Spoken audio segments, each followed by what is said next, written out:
Nandito po kami sa Litgo, dito po sa Blue Mountains.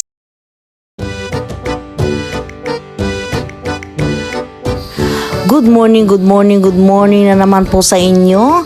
At samahan na naman po ninyo kami sa panibagong paglalakbay. Let's go!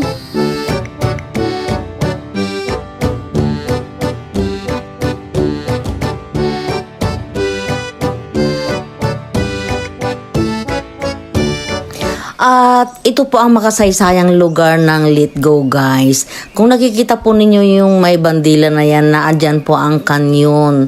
Ayan. At ito naman po yung daanan ng tren. Ayan. At may mga halaman din po dito na ang gaganda ng mga bulaklak. Kung nakikita po ninyo yung kulay pula, ayan po. Parang rosas lang. Ganito po ang kahoy po dito sa Australia, nagbabakbak. At ito naman po yung Gobet Cliff na tinatawag po. Nandito po kami sa tuktok ng bundok pero mataas na po yung kinalalagyan namin pero mas mataas pa po yan.